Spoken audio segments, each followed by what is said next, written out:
안녕하세요. 저는 결혼한 지 이제 막 3년 차에 접어드는 새내기 며느리 구독자입니다. 우선 짤막하게나마 톡톡 사연에 감사 인사를 전하면서 사연을 시작할까 해요. 저에겐 이번 사연을 포함해서요, 정말이지 못 견디겠다 싶을 정도로 힘들었던 시기들이 있었는데요. 그럴 때마다 성우님들이 따뜻한 목소리로 읽어주셨던 사연들이 저에게 정말 큰 힘이 됐어요.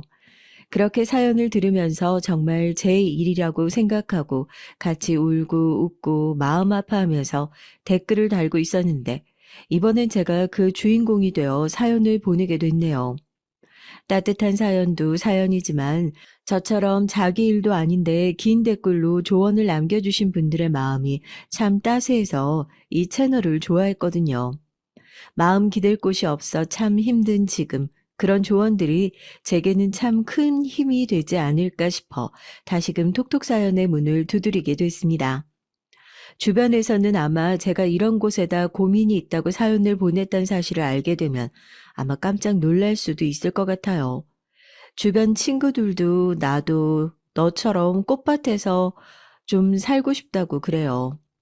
네가 하고 있는 게 고민이면 자기는 뭐 지하 몇 층에서 살고 있는 거냐고요. 그만큼 정말 걱정 없고 구김 없이 살아왔지만 사람의 고민이라는 게 참 상대적인 거잖아요. 늘 밝게만 보였던 저도 알고 보면 인생의 큰 파도에 이리저리 떠밀리고 좌초하면서 살아왔습니다. 저는 어렸을 때 집이 고물상을 했어요. 어렸을 때는 집이 고물상을 한다는 게 왜 그렇게 창피했었을까요? 지금에서야 고물상이 꽤나 벌이가 짭짤한 직종 중 하나라는 것을 알고 있기도 하고 부모님 직업에 귀천이 어디 있겠어요. 부끄러워할 일이 아니라는 것도 알고 있지만 그때는 쟤네 집 고물 주워다가 판대라는 소리가 그렇게 듣기 싫더라고요. 그래서 아버지가 끌고 다니는 고물 트럭이 보이면 괜히 딴청을 피우면서 모른 척을 하기도 하고 집이랑 학교가 꽤나 거리가 있었는데도 아버지가 태워다 주신다는 걸 굳고 말리기도 했습니다. 요즘 아버지 몸도 안 좋아지시는 것 같은데 꼭 대학을 그렇게 멀리 가야겠어?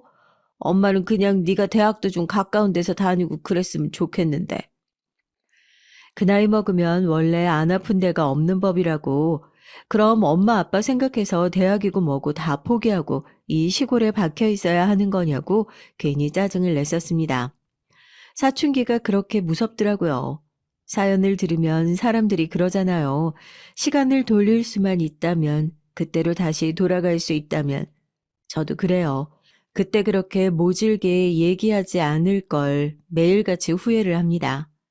그렇게 저는 부모님의 품을 떠나 서울로 상경해 대학을 다니게 됐고 졸업을 하고 마케팅 회사에 다니면서 서울살이를 하기 시작했어요.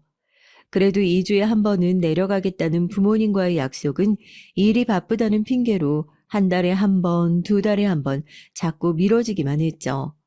이것도 그저 핑계였겠지만 사회초년생인 저도 회사에서 1인분을 해나가느라 너무 벅찼습니다. 이제 대학을 막 졸업해서 아는 건 하나도 없는데 회사에 있는 사람들은 늘 저보다 뛰어난 것 같고 왜 그렇게 매일 화가 나 있었는지 툭 하면 화장실에 들어가서 몰래 옷소매로 눈물을 쓱쓱 닦고 돌아온 제 자리에는 잘하고 있다는 쪽지가 붙어 있는 에너지 음료가 놓여져 있었어요. 마니또처럼 늘 저를 뒤에서 응원해 주었던 건 바로 제 사고에 늘 직격탄을 맞는 대리님이자 지금의 제 남편이었습니다. 대리님 죄송해요. 저 때문에 매일같이 야근이나 하시고. 미안하면 다음 월급 때 밥 말고 술이라도 한번 사요. 피곤하니까 오늘은 이쯤 하고 들어갈까요? 어느 정도 마무리된 것 같은데 정말 잘 하고 있으니까 걱정하지 말아요. 그날도 남편과 함께 야근을 하고 있는 날이었습니다. 퇴근 시간을 이미 훌쩍 넘기고 시계바늘은 어느덧 10시를 향해 달려가고 있었죠. 이 시간에는 전화할 곳이 없는데 요란스럽게 핸드폰이 울리길래 확인해 보니 엄마였습니다. 사실 그때 전화를 받을까 말까 조금 망설였어요. 이미 야근으로 몸이 너무 피곤한 상태였는데 전화를 받으면 왜 아직도 집에 안 들어갔냐? 집에는 대체 언제 올 거냐? 안 들어도 가뜩이나 피곤한 저에게 달갑지 않은 잔소리들이 쏟아질 거라 예상했거든요. 남편이 편하게 전화를 받으라고 눈짓을 하길래 어쩔 수 없이 전화를 받았는데 수화기 너머에서는 엉엉 우시는 엄마의 목소리가 들려왔습니다. 얼마나 놀랐는지 몰라요. 엄마, 갑자기 무슨 일이야? 뭐? 아빠가? 갑자기 그게 무슨 말이야? 엄마도 우시느라 제대로 얘기를 하지 못하시지만 아빠가 쓰러져 병원에 실려갔다는 얘기가 들려왔고 저도 전화를 끊자마자 펑펑 눈물을 흘리기 시작했어요.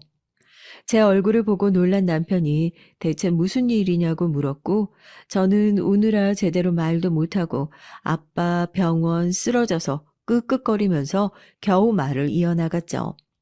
제대로 말도 하지 못했는데 어떻게 알아들은 건지 남편은 어느 병원이냐고 자기가 차로 데려다 주겠다고 한치의 망설임도 없이 차 키를 챙겨 제 손목을 잡아 끌었습니다.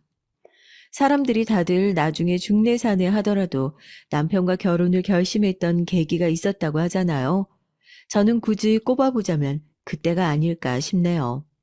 아버지가 쓰러지셨다는 소식을 듣고 당장 병원은 어떻게 내려가지 발을 동동 구르고 있던 그때에 한순간도 망설이지 않고 저를 데리고 2시간 동안 운전을 했던 남편의 모습은 아직도 고마운 순간들 속에 고스란히 남아 있습니다. 차를 타고 가는 내내 아버님 별일 없으실 거라고, 큰일 아닐 거라고 어른스럽게 제 손을 잡고 다독여준 덕에 저도 겨우 놀란 마음을 진정하고 병원에 도착했어요. 그러나 차에서 내내 별일이 아닐 거라고 간절히 기도했던 제 마음과는 달리 병원에서 듣게 된 아버지의 상태는 심각했습니다. 간암 4기, 생존율 6%의 말기암, 최후의 보루로 이식을 진행할 수 있지만 이미 신장부터 근처 장기들에 너무 많이 전이가 된 상태라 이식 후에도 전이암 때문에 손을 쓰기 어려울 것 같다는 병원의 사형 선고. 저와 어머니는 의사 선생님의 다리를 부여잡고 울부짖을 수밖에 없었어요. 평생을 가족과 일밖에 모르고 사셨던 아버지는 불효녀가 일이 바쁘다는 핑계로 집에 제대로 내려오지도 못하고 있는 동안 6kg가 넘게 빠져 한 줌밖에 안 되는 몸으로 침대에 힘없이 누워서 웃고 계셨습니다. 저런 모습 역시 볼 수 있는 날이 1년도 채 남지 않았을 수 있다는 말이 날이 시퍼런 칼날처럼 온 몸을 스치는 기분이었어요. 뭐 하려고 이 밤에 여기까지 왔어? 내일 출근해야지. 아유, 회사분도 같이 오셨네. 우리 딸 잘 부탁드려요. 일은 못해도 애가 성실하거든요. 아버님 걱정하지 마세요. 소진 씨 회사에서 일도 잘하고 에이스, 네, 완전 에이스예요.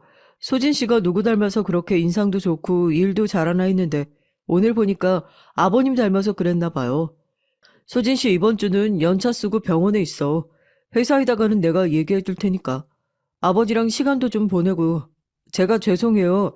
일을 하도 잘하니까 매일 야근한다고 집에도 안 보내고 그랬거든요. 죄송해서 그냥 이참에 좀 쉬다가 오라고요. 그 밤중에 뜬금없이 회사 사람 차를 타고 왔으니 그것도 상사차를 타고 왔으니 엄마도 놀랐는데 오히려 따뜻한 말투로 저희 부모님까지 다독이면서 회사에다가 제 사정을 잘 돌려 말해줄 테니 병원에서 가족들이랑 시간 보내고 오라면서 남편이 먼저 서울에 올라갔습니다. 그때는 상황이 상황인지라 뭐 고마워할 경황도 없었죠. 어머니가 이제는 정신을 똑바로 차려야 한다고 그 주에 이제 병원에서 아버지의 상황도 정확하게 진단을 듣고 앞으로 어떻게 해야 할지 오랜만에 아주 어렸을 때처럼 가족들이 다 같이 둘러앉아서 상의를 했어요. 아버지의 생각은 완강했죠. 이제 정말 아버지한테 시간이 얼마 남지 않았다면 수술처럼 불안정한 확률에 투자하기보다는 차라리 서울로 올라가서 치료를 받으면서 온 가족이 좀 더 자주 볼 수 있는 시간을 가졌으면 좋겠다고요. 엄마와 저도 평소였다면 무슨 소리냐, 그래도 하는 데까지는 해봐야지 않겠냐, 무조건 수술을 받아야 한다고 우겼을 테지만 이번만큼은 아버지의 생각을 존중해 주기로 했습니다. 여태 가족밖에 모르고 살았던 아버지니까 마지막을 지키는 것도 가족이 되어야 한다. 저희는 그렇게 생각했거든요. 저는 당장 다음 주부터는 회사로 다시 복귀를 해야 하는 상황이었으니까요. 어머니가 그 상황에서 많이 고생을 하셨죠.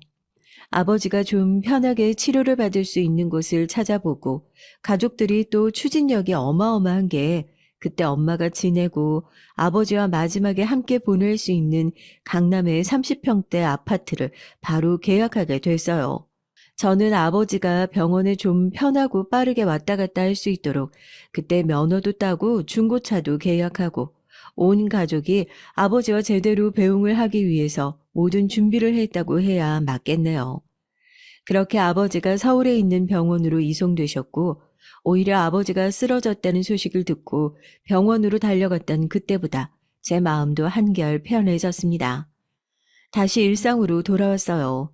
가끔 울컥울컥 눈물이 넘쳐 흐르는 것 같긴 했지만, 이런 나약한 모습을 아버지도 원치 않으실 거라 생각하고 꿋꿋하게 이겨냈습니다.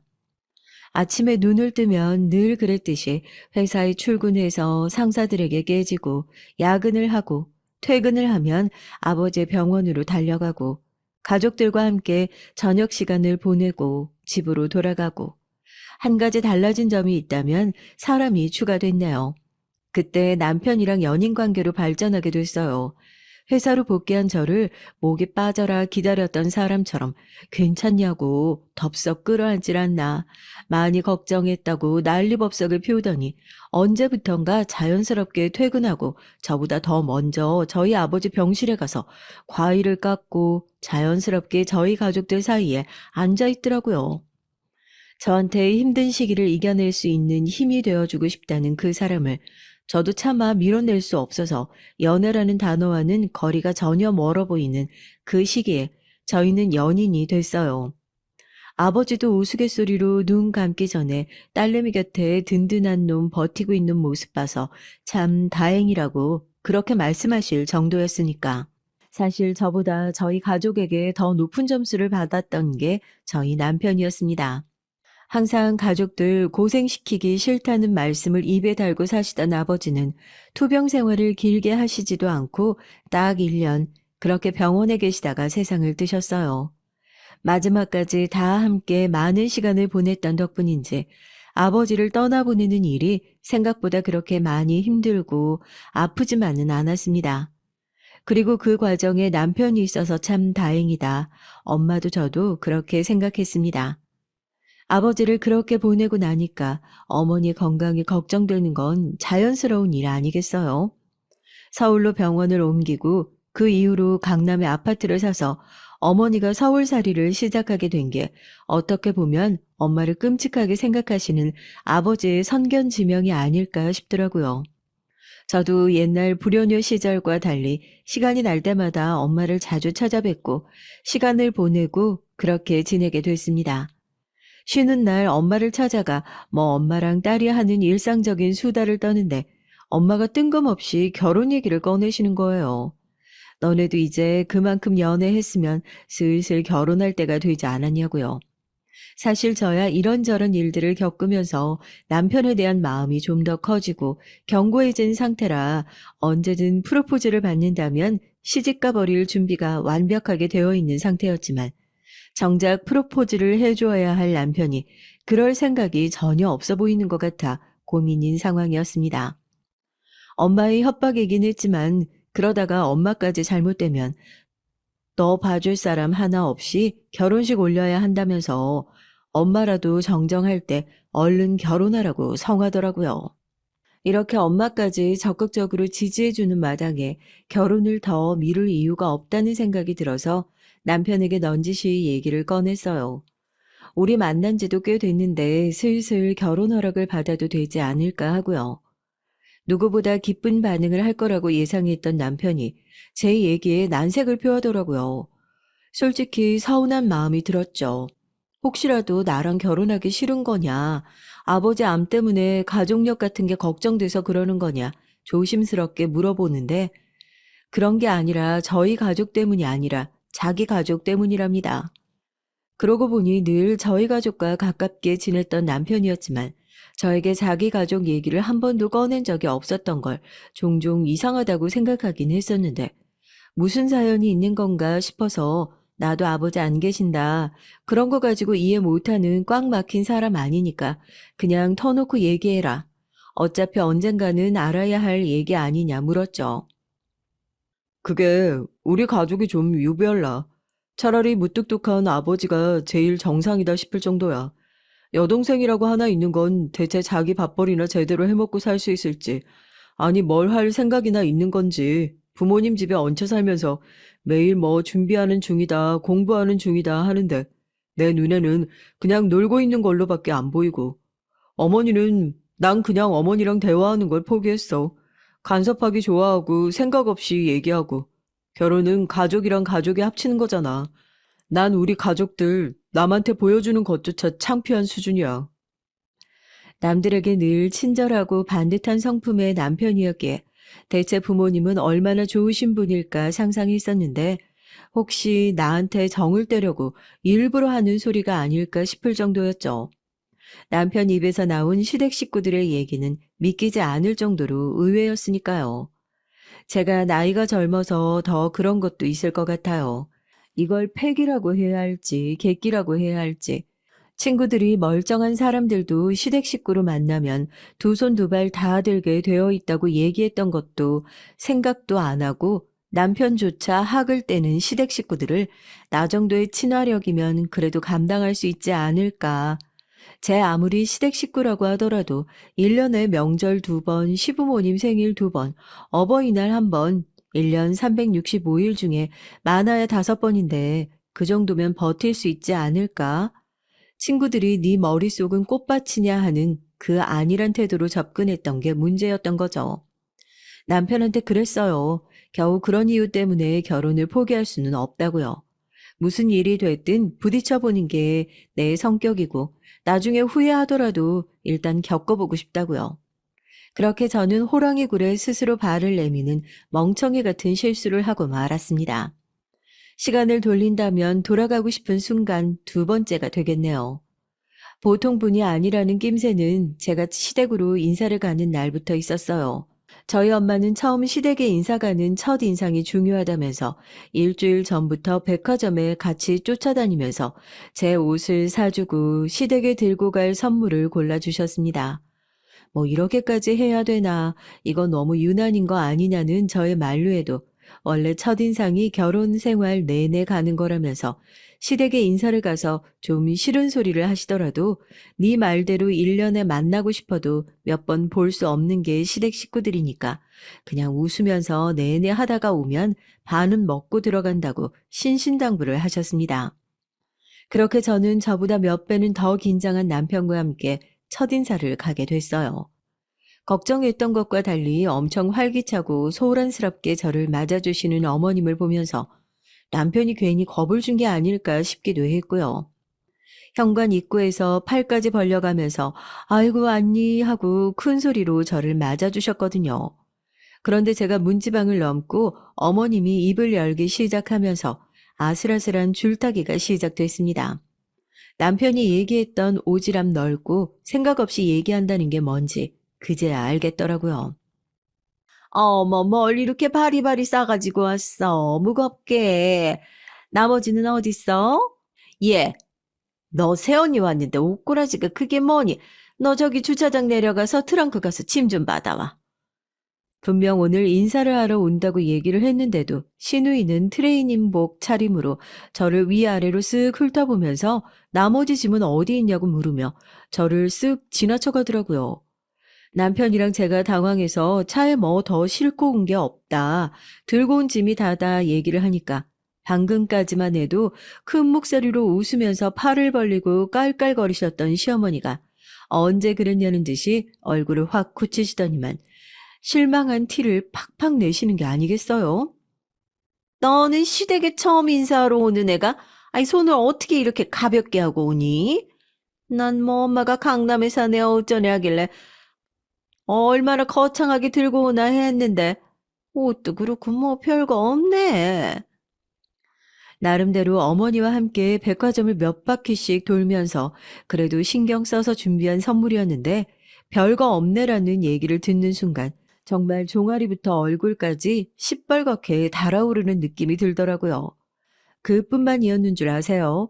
인사조차 제대로 하지 않고 트레이닝 바지를 입고 털썩 주저앉은 시누이는 바닥에 앉아 제가 가져온 선물을 거실에 앉아 풀어보더니 핸드폰을 꺼내 들고 하나하나 가격을 검색해서 시어머니에게 불러주는 겁니다. 살면서 여러 사람한테 선물을 많이 해봤지만 그렇게 수치스러운 반응은 처음이었어요. 제가 그 정도였는데 인사를 하겠다고 저를 데리고 온 남편은 어땠겠습니까? 자기 부모님이란 사람이 그러고 앉아 있는데요. 이제 막 신발을 벗은 상태인데 잔뜩 화가 난 얼굴로 바닥에 널브러져 있는 선물을 쇼핑백에 차곡차곡 담더니 저한테 그러더라고요. 나가자고요. 넌 뭐, 아이고, 농담도 못하니? 하여튼 애가 그래. 날 닮았으면 애가 좀 서글서글하고 좀 싹싹하고 그런 맛이 있을 텐데. 애가 싸가지가 없어가지고.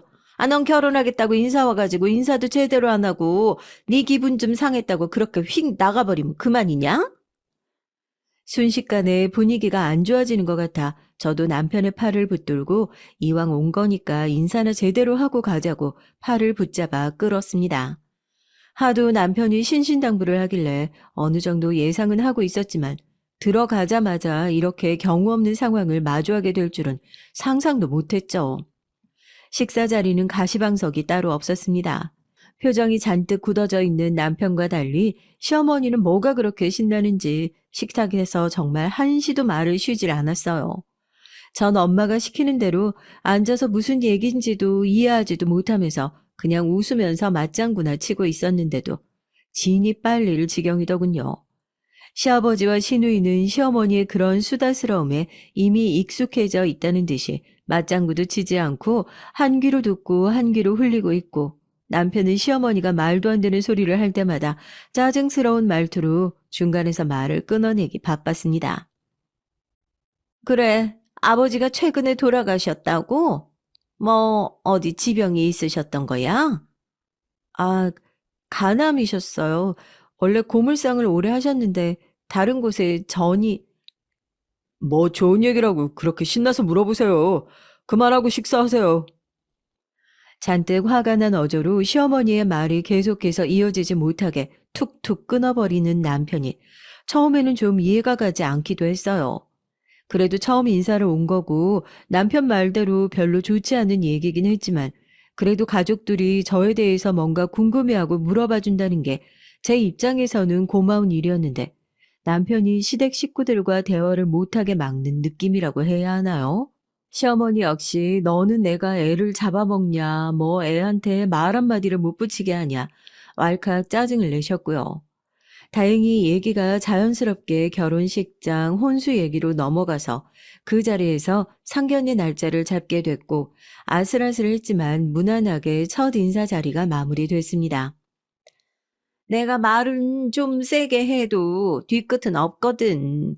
세아가 너도 나한테 마음에 담아두지 말고 하고 싶은 얘기 있으면 바로바로 해라. 쟤는 내 아들이긴 하지만 항상 하고 싶은 말이 있어도 마음에 담아놓고 항상 꾹 해가지고 내가 아주 같이 살면서 속이 터져서 죽는 줄 알았어. 너는 그러지 마라. 알았지? 제가 거기서 뭘 하겠어요. 그냥 알겠다고 고개를 끄덕거리고 거의 등을 떠밀다시피 하는 남편한테 이끌려 나와서 시댁을 빠져나왔습니다. 남편은 한숨을 푹푹 쉬면서 우리 가족들이랑은 최대한 말을 섞지 않는 게 상책이라면서 결혼 허락을 받고 나면 최대한 만날 일 없게 하겠다. 저에게 약속 아닌 약속까지 했습니다. 남편이 그렇게 어머님에게 학을 떼는 이유를 제가 체감했던 것은 상견례 자리였어요. 인사를 잘 하고 왔냐는 엄마의 물음에 시댁 식구들이 말하는 게 좀 세신 타입이다. 그 정도로 유하게 돌려서 얘기하고 말았죠. 엄마도 고물상하면서 이런 사람 저런 사람 다 만나봐서 뭔 소리를 들어도 안 놀랄 자신 있다 호언장담을 하시고요. 그런데 엄마와 제가 기절초풍할 만한 사건이 상견례 자리에서 생깁니다. 시누이는 뭐 시험 준비를 한다고 상견례 자리에 나와보지도 않았고 시부모님과 저희 엄마, 남편과 저 이렇게 5명이 드디어 한자리에 모이게 됐어요. 워낙 톡톡 사연에서 상견례장에서 명품으로 기싸움을 하는 시어머니의 얘기를 하도 많이 들어서 그런지 저희 시어머니 정도면 아주 양반이구나 싶었습니다.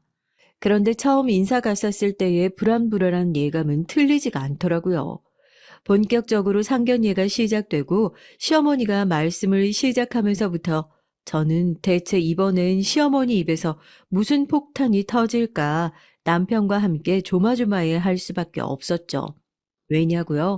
맞은편에 앉은 저희 엄마에게 분위기를 푼답시고 대뜸 그런 말씀을 하셨거든요. 아이고, 사부인, 얼굴을 얼마나 땡기신 거예요? 아, 요즘 유행이라고 들었는데. 아유, 나는 무서워서 못하겠던데. 확실히 당기니까 젊어 보이긴 하시네. 아, 이거 당기고 나서도 몇 번 더 당길 수 있어요? 아, 어머, 젊어 보인다는 칭찬이신 거죠? 얼굴에 따로 손댄 건 없는데. 감사합니다. 아유, 요즘 그게 흉도 아닌데 뭘 그렇게 숨겨요? 아이, 우리끼리 있는데 뭐 어때요? 피부 가죽 조금이라도 남아있을 때 탱탱하게 땡기고 젊어 보이고 해야. 아이, 새 결혼도 하고 그러는 거죠.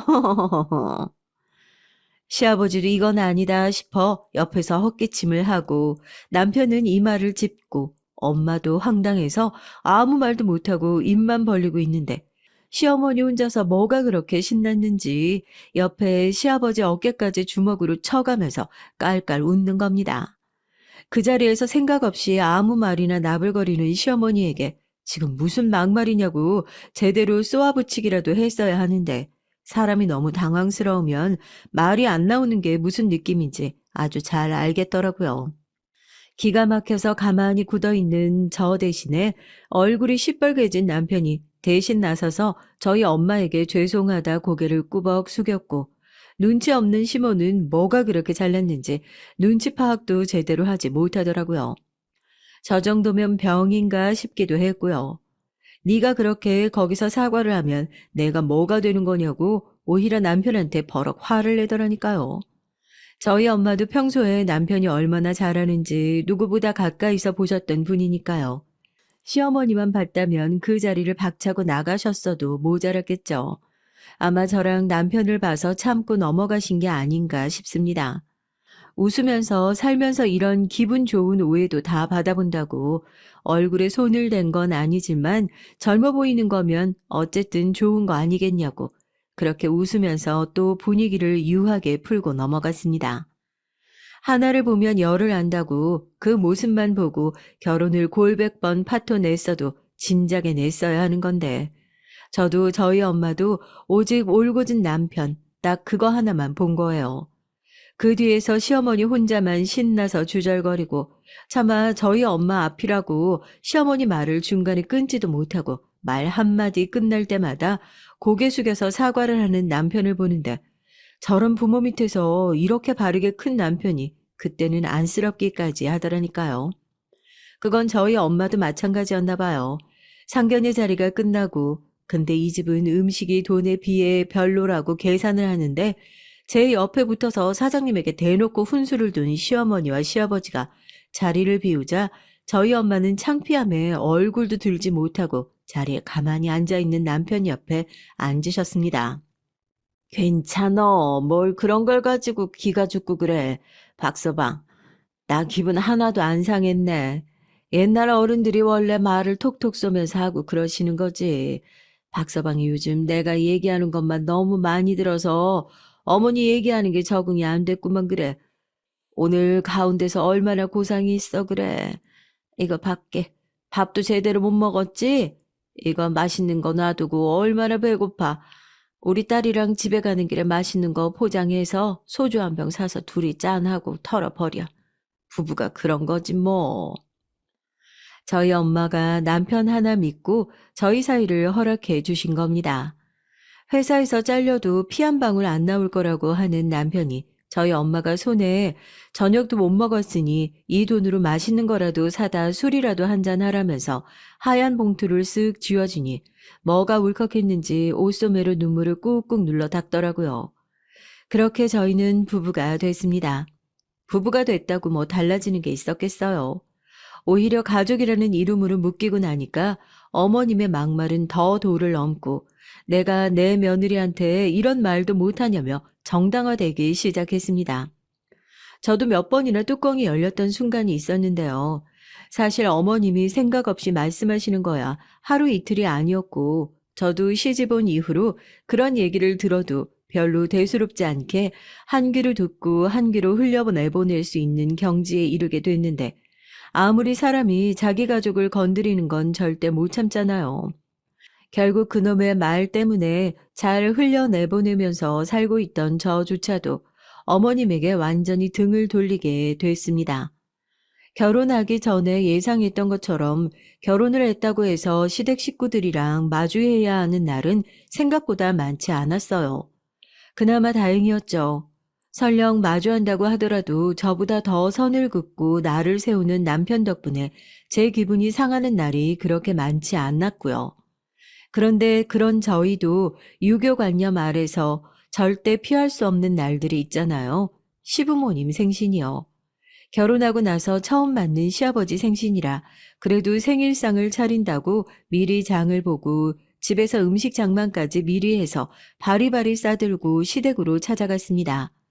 음식 간을 보고 이건 짜네, 이건 다네, 너희 아버님은 이거 별로 안 좋아하네. 어머님의 반응은 안 봐도 비디오였지만 그래도 나중에 며느리가 며느리 도리도 제대로 안 했네 소리를 또 죽어도 듣기가 싫더라고요. 예, 그래도 이게 다르다니까. 호래비가 키우면 네가 어디 이 정도 배웠겠니? 확실히 여자애는 엄마 손길이 닿아야 이렇게 며느리 신용이라도 하면서 욕 안 얻어먹고 사는 거야. 시댁에 들어가자마자 시어머니 주특기가 또 나왔죠. 음식 장만 잘해왔다. 그거 한마디면 될 텐데 꼭 저렇게 호래비 호래미 소리를 해가면서 사람 속 뒤집는 거요. 내가 이제 시어머니 말 한마디에 혈압이 올랐다 내렸다 하는 거 보니까 진짜 며느리가 되긴 됐나 보다 싶었습니다. 이제는 한 소리를 하려고 하는 남편을 괜히 힘 빼지 말라고 말릴 수 있는 수준까지 이르렀으니까요. 미리 산 케이크에 초까지 붙이고 예상한 대로 음식이 다네 짜네 너네 아버지는 이거 안 좋아하네 하면서 보면 우악스럽게 양손을 써가면서 제일 개걸스럽게 먹고 있는 게 어머님입니다. 밥 먹으랴 싫은 소리 하랴 입안 가득 밀어넣고 잔소리를 하면서 주먹으로 가슴을 치니까 밥알이 식탁으로 튀어나오는데 아무리 1년에 몇 번 안 되는 만남이지만 그게 그렇게 꼴보기 싫을 수가 없는 거예요. 그뿐이에요. 우리 딸이 이거 좋아하니까 다음번엔 음식을 좀 넉넉하게 해와서 공부하는 애 반찬 좀 챙겨주라는 등 듣기 싫은 소리가 쏟아지고 저는 성의 없이 내내 대답만 하고 있는데 저희 잡들이 하는 것으로 성이 안 풀렸는지 갑자기 사부인은 잘 계시냐로 시작해서 저희 엄마 얘기를 슬 꺼내시더라고요. 아니 왜 이 사람 생일이니까 하는 소리가 아니라 니네 엄마는 진짜 그것도 복이다. 너네 아버지 암보험이며 생명보험이며 뭐 많이 들어놓고 갔을 거 아니냐. 1년 딱 병간호하고 강남에 30억짜리 아파트 하나 얻었으면 그거 주변 사람들은 성공했다 그러지. 안 그냐? 어머님, 어떻게 그런 말씀을 하실 수가 있으세요?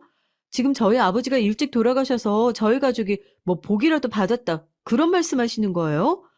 저희 아버지가 얼마나 고생하시다가 돌아가셨는지 잘 알지도 못하시면서 어떻게 그렇게 함부로 말씀하세요?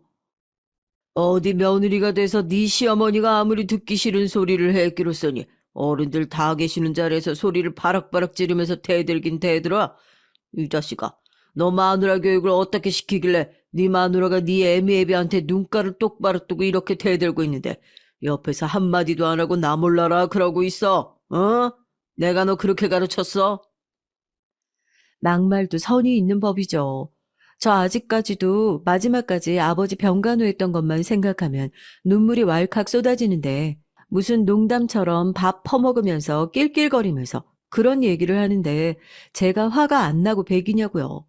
화를 참지 못하고 식탁에서 벌떡 일어나서 지금 무슨 말씀을 하시는 거냐, 사과하셔라, 큰 소리를 내니까 어머님은 눈 하나 깜짝 안 하시고 어디 건방지게 어른한테 이래라 저래라 말대꾸를 하냐, 대려 화를 내시는 게 아니겠어요. 그동안 어머님이 저런 실없는 소리를 해도 옆에서 헛기침이나 하고 말리는 신용도 하지 않으시던 시아버지 역시 똑같은 사람이었습니다. 그나마 다행이었던 건 그 집구석에서 그나마 정상인 머리를 들고 있는 사람이랑 제가 살고 있다는 거였죠. 온 시댁 식구들이 저한테 소리를 뻑뻑 질러가면서 화를 내고 있을 때 남편이 자리를 박차고 일어나더니 먹고 있는 밥그릇을 식탁 밑으로 집어 던졌습니다. 밥그릇이 시끄러운 소리를 내면서 깨지고 시부모님께서 놀란 눈으로 남편을 바라봤죠. 이놈의 집구석 진짜 지긋지긋하다. 생각이라는 걸 하고 말하긴 하는 거야? 엄마 아빠 죽고 나서 얘가 어차피 보험금 나올 텐데 잘 죽었다. 그런 소리 하면 개거품 물고 관뚜껑 열고 다시 일어나실 양반들이 남 얘기라고 그렇게 쉽게 얘기할 수 있는 거야? 항상 내 부모가 아무 생각도 없이 저런 소리를 한다는 게 창피했지만 오늘은 정말 창피하다. 내가 나중에 자식을 낳았는데 혹시라도 당신들을 아주 조금이라도 닮았을까 봐 그게 무서워서 난 자식도 못 낳겠어. 알겠어? 야, 너도 똑같아. 공부를 하고 있긴 하냐? 언제까지 그렇게 준비만 하면서 한심하게 살래? 이 말도 안 되는 집구석은 그냥 안 보고 사는 게 맞는 것 같다. 그냥. 저저 소리를 하며 뒷목을 잡는 아버님과 숟가락이며 젓가락이며 집어던지고 소리를 지르는 어머님을 뒤로하고 남편은 저를 데리고 시댁을 또 한 번 나왔습니다. 그리고 집으로 돌아오자마자 제 앞에 무릎을 꿇고 사과를 하더군요. 부모 같지도 않은 사람들이지만 어쨌든 자기 부모고 당장 자기랑 헤어진다고 하더라도 할 말 없지만 이제 다시는 저 사람들을 얼굴 보고 살 일 없으니까 그동안 살아온 정을 생각해서라도 한 번만 용서해 달라고요. 저도 남편이 무슨 죄인가 싶더라고요. 남편이 이제는 다시는 얼굴 보고 살지 말자고 뒤돌아서서 나오는데 붙잡는 인간 하나 없이 폐악질 부리고 물건 집어던지기 바쁜 인간들이 어떻게 가족이냐고, 남편한테 저런 가족 같지도 않은 인간들이랑은 영 끊고 새 출발하자고 꼭 끌어안고 달래줬습니다. 그렇게 저도 시집 온 이후 처음으로 시어머니에게 시원하게 한방 지르고 나오고 남편도 지긋지긋한 식구들과 인연을 끊으면서 시댁 식구들과는 사는 동안 다시는 얼굴 마주할 일 없을 거라 생각했어요. 시어머니의 그 생각 없는 막말 때문에 혈압 오를 일도 이제는 다시 없을 거라 그렇게 생각했단 말입니다. 아직 어마어마한 핵폭탄이 남아있을 거라고는 저희 부부 모두 정말 추호도 상상하지 못했어요. 그런 연구 결과가 있더라고요. 부부가 같이 늙다가 배우자가 자신의 곁을 떠나는 경험을 하게 되면 그 스트레스의 강도는 노년기의 삶을 송두리째 흔들 정도로 크다고요. 스트레스를 100점 만점이라고 하면 해고로 인한 스트레스는 47점, 이혼으로 인한 스트레스는 73점, 배우자의 사망으로 인한 스트레스는 100점 만점이라고 합니다. 특히 배우자가 암과 같이 오랜 투병을 거치고 사망한 경우에는 그 모든 과정을 자기가 겪은 것처럼 느끼면서 우울증뿐만 아니라 같은 부위에서 통증을 호소하는 경우도 있다고 하니까 그 스트레스가 어마어마한 거죠. 저희가 그걸 간과했던 거예요. 엄마가 아버지를 떠나보낸 이후에 저희한테 아무리 밝고 괜찮은 모습을 보였다고 하더라도 그게 정말 괜찮은 상태가 아니었는데 더 가까이에서 더 자주 확인했어야 했는데 아버지를 떠나보내고 난 이후에 엄마도 똑같이 떠나갈 준비를 하고 있었다는 사실을 하나밖에 없는 딸인 저조차도 눈치채지 못하고 있었던 겁니다. 주말에 셋이 같이 춘천에 놀러 가자고 약속을 했었는데 저희 어머니는 갑작스럽게 심장마비로 세상을 뜨고 마셨어요. 너무 급작스러운 소식에 눈물도 나지 않더군요. 제가 회사에서 첫 월급을 타서 사들인 스마트워치에서 어머니가 쓰러진 것을 감지해 그나마 빠르게 119에 신고가 들어갔지만 구조대가 도착했을 때 이미 어머니는 심정지 상태였다는 형식적인 얘기들. 아버지를 떠나보낸 지도 얼마 되지 않은 것 같아 마음의 상처가 다 아물지도 않은 것 같은데 연이어 들려온 어머니의 소식에 정말 하늘이 무너지고 세상이 주저앉는다는 게 무슨 말인지 알 것만 같더라고요. 어머니를 정말 존경하고 사랑했던 남편이 이 소식을 듣고 병원 복도 끝에서 오열을 하면서 달려오는 모습을 보고 그제서야 저도 남편을 끌어안고 눈물을 흘리기 시작했습니다. 그렇게 어머니의 빈소가 마련됐고 저와 남편, 어머니의 연락처에 있던 사람들이 하나둘씩 어머니의 마지막 가는 길에 배웅하기 위해 모여들었어요. 아무래도 이동이 불편해 부득이하게 서울에 빈소가 마련됐지만 그동안 어머니가 얼마나 덕을 베푸면서 살아오셨는지 빈소를 가득 채운 화한과 조문객들만 봐도 알겠더라고요.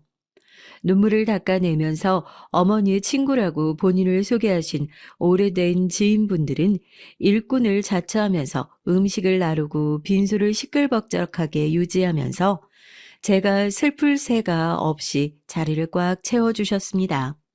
저희 부모님은 정말 마지막까지 제 생각만 하다 가셨구나 생각이 들어 또다시 마음이 뭉클해지더라고요. 그런데 잔칫집에도 상갓집에도 늘 보고 싶은 얼굴만 찾아오는 건 아니지 않습니까? 아마 저와 남편의 연락처에서는 다 지워졌으니 어머니의 핸드폰 연락처를 통해 연락이 갔을 거라 추측되는 시댁 식구들이 빈소의 얼굴을 내비쳤어요. 여전히 가볍고 생각 없어 보이는 얼굴로 한달음에 달려와 마치 예전에 우리가 싸우기라도 했냐는 듯이 제 손을 잡아오더군요. 아이고, 속상해서 어떡하니. 조금 더 일찍 연락을 하지 그랬어. 아이, 그랬으면 나랑 이 사람이랑 와가지고 일이라도 좀 도왔지. 뭐 음식이라도 좀 가서 나를까? 응? 밥은 좀 먹었어? 아유, 이럴 게 아니라 내가 여기 좀 보고 있을 테니까 가서 밥이라도 좀 먹고 눈이라도 붙여라. 솔직히 왜 이러나 싶었죠. 한 번도 그렇게 정상적인 모습을 보여준 적이 없었으니까요. 의심부터 하게 되더라고요. 그래도 식구는 식구니까 이런 상황에서 챙겨주려고 달려온 건가 싶어 그동안 미워했던 마음이 조금은 녹아내리는 듯 싶었습니다. 이것도 어머니가 주신 마지막 선물인 건가 싶었어요. 남편을 바라보니 남편도 저와 같은 생각을 하는 듯 싶더라고요. 빈소에서 부산스럽게 움직이는 모습을 보기가 좀 그래서 올 손님들도 얼추 다 오셨고 음식도 다 날랐으니 편하게 식사하시라고 자리를 안내해 드렸습니다. 어머님은 너도 밥 한 끼 못 먹었지 않았냐면서 이렇게 된 거 같이 앉아서 밥이라도 한술 뜨라며 저를 맞은편에 앉으셨어요. 밤을 꼴딱 새우고 제대로 된 곡기를 먹지 못했던 건 남편도 마찬가지였으니 이왕 오신 거 같이 먹자고 남편도 제 옆에 같이 앉혔습니다. 지난번에 그렇게 집에서 난리를 치고 간 게 마지막이니까 괜히 어색하더라고요. 밥을 뜨면서 제가 먼저 운을 띄웠죠. 지난번에는 제가 조금 예민했던 부분이 있었던 것 같다고요. 너그럽게 용서해 주셨으면 좋겠다 얘기를 하니까 시어머니도 대수롭지 않다는 듯이 신경 쓰지 말아라 하시더라고요. 그런데 이어지는 얘기를 들으면서 저는 뭔가 잘못됨을 느꼈습니다. 시어머니가 빈소에 찾아온 이유가 정말 저희 어머니가 가시는 마지막 길을 배웅하기 위한 게 아니라는 생각이 들더라고요. 그 큰 집에서 혼자 계시니까 그런 일이 생기지. 그러면 사부인 살던 집은 어떻게 할 참이니? 아유, 너네 회사에서 멀어서 그 집은 뭐 어디 세를 내줄 거니? 시어머니는 밥을 먹다 말고 갑자기 뜬금없이 저희 어머니가 살던 집을 어떻게 할 거냐 물으시더군요. 어머니가 돌아가신 지 얼마 되지 않아서 아직 집 정리도 제대로 하지 못했을 뿐더러 그 집을 어떻게 처리할지 생각도 해보지 않았던 터라 무슨 소리를 하시는 건가 벙찌기만 했죠. 그런데 계속해서 이어지는 말을 들어보니 오늘 장례식에 온 수작이 뭔지 확실히 알겠더라고요.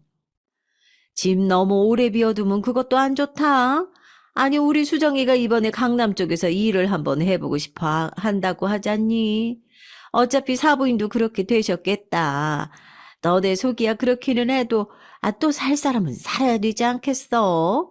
그거 사람 손 안 타고 그렇게 놔두면 폐가 되고 그러는 거야. 예, 우리가 이럴 때 아니면 언제 강남에서 살아보겠냐? 좋은 게 좋은 거라고. 어차피 죽은 양반이 손에 꽉 쥐고 이구지고 가는 것도 아니니까. 너도 너무 욕심 부리지 말고 내놔라. 그 집안 정리나 그런 건 우리가 들어가서 할라니까. 저 진짜 시모가 그 얘기를 마치자마자 시모 멱살을 틀어쥐고 세차게 뺨을 내리쳤어요. 시아버지도 깜짝 놀라서 펄쩍 뛰고 저를 뜯어 말렸고 이미 이성을 잃은 저는 옆에 누가 뜯어 말리든 말든 상관없이 팔을 붙잡는 사람들을 뿌리치고 발길질을 하면서 소리를 질렀습니다. 뻔뻔한 것도 유분수지 뭐? 이럴 때 아니면 언제 강남에서 살아보겠냐고? 강남에 살지 못해도 내가 오늘 니네들 전부 강남에 묻어버릴 테니까 우리 엄마 장례식장에서 그 뻔뻔한 주둥이 계속 늘려봐. 어? 늘려보라고! 그때였습니다. 제 앞에 누군가 막아서더군요. 남편이었어요. 팔은 안으로 굽는다고 그래도 제 식구라고 저렇게 막말을 해도 결국 지 엄마라고 감싸고 두는구나 싶어서 부하가 치밀어 오르는데 제 앞을 막아선 남편은 저를 말리기는커녕 제 팔을 붙잡고 손을 들어 올린 시아버지와 씩씩거리면서 욕을 퍼붓고 있는 시어머니의 멱살을 잡아쥐고 빈소 밖으로 두 사람을 질질 끌고 나갔습니다. 저 남편이랑 살면서 그렇게 화가 난 남편의 얼굴을 처음 봤던 것 같아요. 얼마나 차가운 표정인지 당장이라도 시부모님을 갖다가 쥐도 새도 모르게 묻어버릴 것만 같은 얼굴이었죠. 빈소에 있는 사람들이 달려들어서 남편을 말리려고 했지만 남편은 울면서 자기 부모님의 멱살을 틀어쥐고 빈소 밖으로 두 사람을 질질 끌어내더니 결국 차가운 바닥에 그 두 사람을 내동댕이 쳤어요.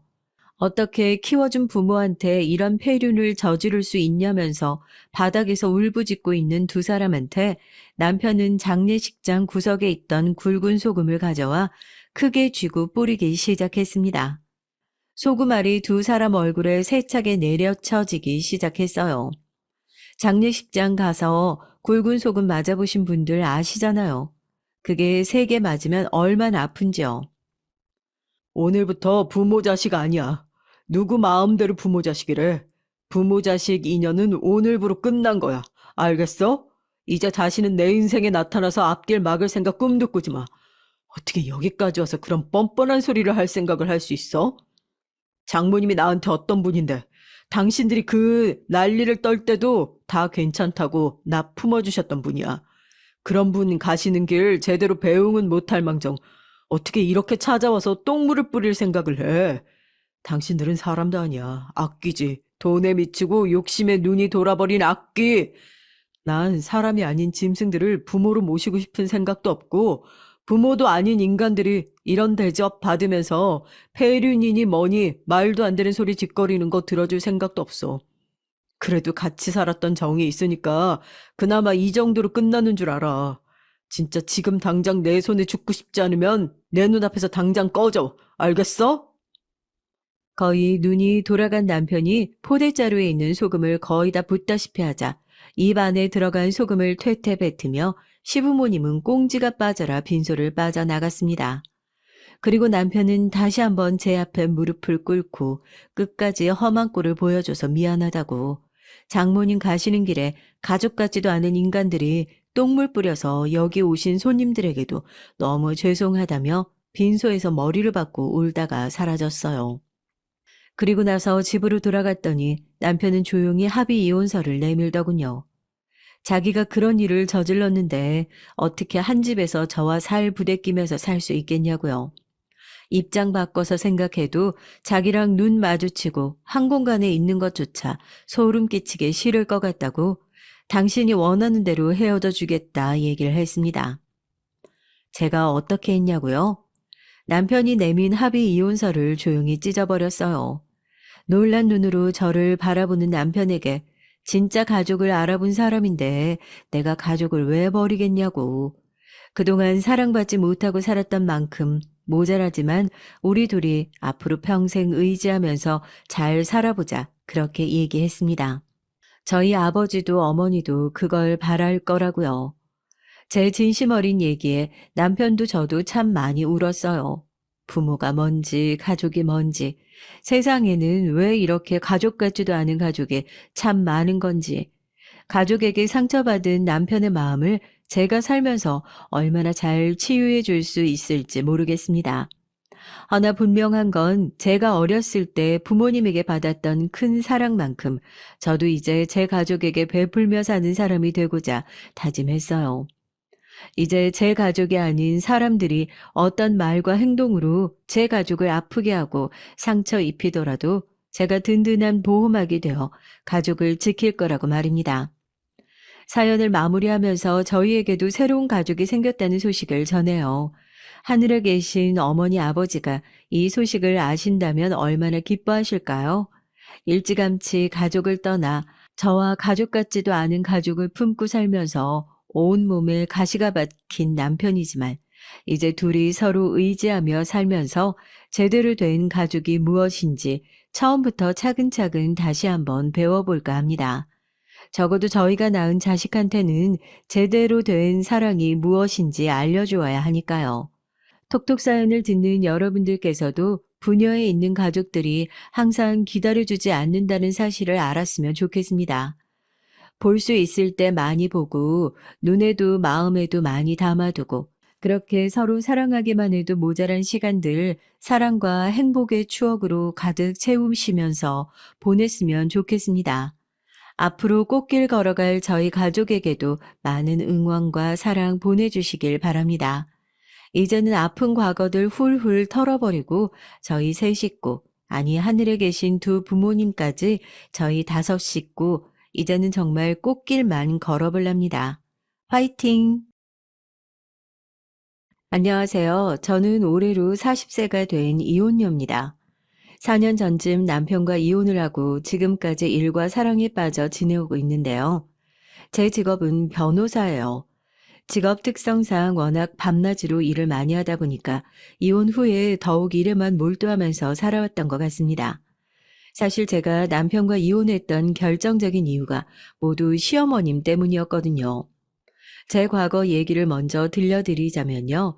꽃다운 20대의 변호사가 되기 위해 공부에 매진하느라 남자를 만날 기회가 전혀 없었어요. 그러다 결혼정보업체를 통해 남편을 만나게 됐고 만난 지 6개월 만에 결혼식을 올리게 됐습니다. 남편의 직업은 의사였어요. 사실 처음 남편을 만났을 때 썩 마음이 들진 않았지만 직업도 괜찮고 집안 형편도 저희 집과 비슷한 수준인 것 같아서 결혼을 했던 것 같습니다. 지금 돌이켜 생각해보면 결혼할 때 제 나이가 34살이었는데 결혼에 대해 너무 어리숙하고 안일하게 생각했던 것 같네요. 시부모님께서 재혼한 사이였는데 그 사실을 결혼하고 나서 알게 됐으니까요. 남편과 신혼여행을 가서 가족관계에 대해 처음으로 알게 되었는데요. 시아버님과 시어머님께서 각자 가정이 있었는데 바람을 피워서 재혼을 한 사이라고 하더라고요. 자세한 내막은 잘 모르겠지만 남편이 17살 때 시어머님이 재혼을 하셨는데 6살, 4살 차이 나는 누나가 둘이나 생기는 바람에 새로운 가정에 적응을 못하고 힘든 사춘기를 보냈다고 합니다. 그런데 시아버님이 의사였는데 그 영향을 받아서 의사가 되었다고 하더라고요. 과거가 어땠든 간에 제가 남편과 결혼했을 때쯤에는 시부모님께서 인꼬부부처럼 잘 지내셨고 남편도 시누이들과 친남매처럼 잘 지내고 있어서 화목한 가정이었습니다. 저는 시댁에 워낙 화목한 분위기라 남편과 결혼한 후에도 시댁 식구들과 잘 지낼 수 있을 거라고 당연하게 생각했던 것 같은데요. 그런데 예상과는 다르게 시댁 식구들이 저와는 결이 좀 맞지 않았는지 남편과 결혼한 초반부터 삐그덕대었습니다. 사실 남편과 결혼할 때 남편도 저도 돈을 잘 벌고 있었고 집안도 풍족했기 때문에 평수도 크고 좋은 집으로 신혼집을 충분히 마련할 수 있었는데요. 남편과 결혼하기 전에 시댁에서 시부모님과 함께 살고 있었고 저는 변호사 사무실 근처에 위치한 20평대 오피스텔에서 자취를 하고 있었어요. 오피스텔을 분양받은 지 얼마 되지 않은 새 집이기도 하고 가전 가구도 모두 새 것이라 굳이 새로운 신혼집을 구할 필요가 없겠더라고요. 그래서 결혼할 때 남편은 몸만 그대로 제가 원래 살던 집에 들어와 살게 됐습니다. 저한테는 원래 살던 집이라 익숙하긴 하지만 남편과 사는 신혼집이기도 하니 시부모님을 초대해 소박한 집들이를 했는데요. 결혼하기 전까지는 보통 변호사 사무실에서 보내는 시간이 많다 보니 집에서 따로 요리를 해먹을 시간이 없었고 자연스레 요리를 잘 못하는 사람이 되었는데 시부모님을 초대한 집들이에 배달 음식을 시켜서 대접하는 건 예의가 아닌 것 같더라고요. 그래서 제 나름대로 인터넷 레시피를 보면서 집들이 음식을 만들었던 기억이 납니다. 사실 음식 맛이 입에 잘 맞지 않더라도 시부모님께서 직접 집들이 요리를 한 정성을 알아봐 주시길 바랬는데 시어머님께서는 음식 맛을 보시고 듣기 거북한 소리를 하시더라고요. 예, 지원아. 음식이 하나같이 엄청 짜거나 달거나 뭐 아니면 도구나. 변호사 선생님이라 평상시 요리 실력을 키울 시간이 없었나 보지. 아무리 그래도 이 정도면 우리 석현이가 아내한테 밥 한 끼 제대로 얻어먹지 못할 것 같은데. 결혼하기 전에 사부인께 신부 수업이라도 요리 좀 배우지 않은 모양이구나. 제가 간을 봤을 때는 그렇게까지 짜거나 달진 않았던 것 같은데 어머님 입맛엔 맞지 않으신가 봐요. 제가 차린 음식으로 정식사 못하실 것 같으면 급한 대로 제가 배달 음식이라도 시켜드릴까요? 배달 음식? 석현아, 얘가 지금 뭐라고 하는 거니? 시부모님이 집들이에 왔는데 배달 음식을 대접한 며느리가 어딨노? 지원이 너 예의 바른 줄 알았는데 막상 지켜보니까 직업만 변호사지 헛똑똑이네. 시어머님께서 제가 만든 음식이 입맛에 안 맞는다며 젓가락질을 하시지 않으시길래 배달 음식 얘기를 꺼냈던 거였는데 단번에 예의 없다고 말씀을 하시더라고요. 저는 나름대로 시어머님을 배려해서 드린 말씀이었는데 헛똑똑이 소리까지 듣게 되니 기분이 좋지 않았습니다. 오늘 집들이는 그렇다 치고 시누이 식구들까지 초대해서 집들이를 제대로 한번 해야지 않겠니? 이 얘기는 너희들 결혼하기 전부터 여러 번 얘기했던 것 같은데 이번에도 나랑 아버지만 부르길래 우리한테만 키니 따로 할 얘기가 있는 줄 알았다. 시어머니의 말씀대로 시누이 식구들까지 모두 초대하게 되면 시 조카들까지 포함해서 시댁 식구들이 14명 정도 되는 거였는데 저희 집이 좁아서 그 많은 식구들을 모두 초대하는 건 어려울 것 같더라고요. 심지어 시어머니께서는 저희 집에 들어오시자마자 신혼집 치고는 집이 너무 작다면서 불평하셨는데 그 와중에 10명이 넘는 식구들을 초대해서 집들이를 하라고 하시니 너무하다는 생각이 들었어요. 어머님, 저희 집에 와보셔서 알겠지만 공간이 너무 협소해서요.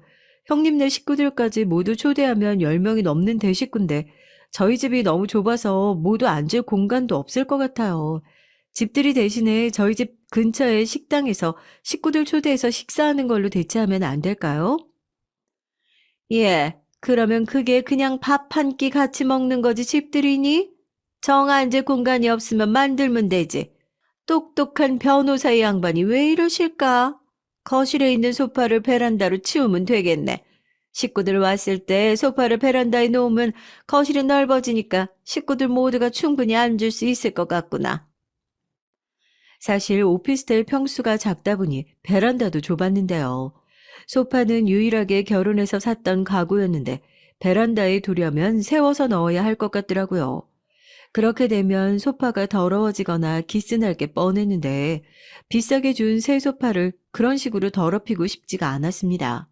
그리고 무엇보다 집들이면 14명의 음식 준비를 한 번에 하라는 소리나 마찬가지였는데요. 사실 결혼하고 나서 시어머님을 포함해서 시댁 식구들한테 밥 한 끼 제대로 얻어먹지도 못했는데 왜 저만 집들이 음식을 준비해야 하는 건지 이해할 수가 없겠더라고요. 어머님, 저희 집이 아직은 많이 작아서요. 베란다에 소파를 치워도 작을 것 같아서 집들이는 나중에 큰 집으로 이사 가게 되면 제대로 할게요. 그러니까 이번에는 아버님하고 어머님만 초대해서 간단한 집들이 마무리하는 걸로 이해해 주세요. 나중에 큰 집 가서 집들이를 할지언정 지금 석현이랑 살고 있는 곳이 신혼집이니 당연히 집들이를 해야 하는 것 아니니? 집들이 준비하는 게 뭐가 그렇게 힘들다고 내가 여러 번 얘기했는데도 무시를 하고 안 하겠다고 하는 거야? 시어머니는 집들이에 대해 전혀 물러날 기색이 보이지 않았습니다. 결혼 전부터 시댁 식구들을 모두 초대해서 집들이를 해야 한다고 하시길래 설마 했는데요. 저희 친정 엄마에게도 이런 얘기를 들려드리니 사돈께서 저한테 시집살이를 제대로 시키려고 그러시는 것 같다면서 화를 내시더라고요. 어머님, 제가 어떻게 감히 어머님 말씀에 거역을 하겠어요. 단지 14명이 모이기엔 집이 너무 협소해서 불편할 것 같으니까 식당에서 만나자는 거죠. 어쨌거나 저희 집에서는 집들이 절대 못할 것 같으니까 그렇게 이해해 주세요.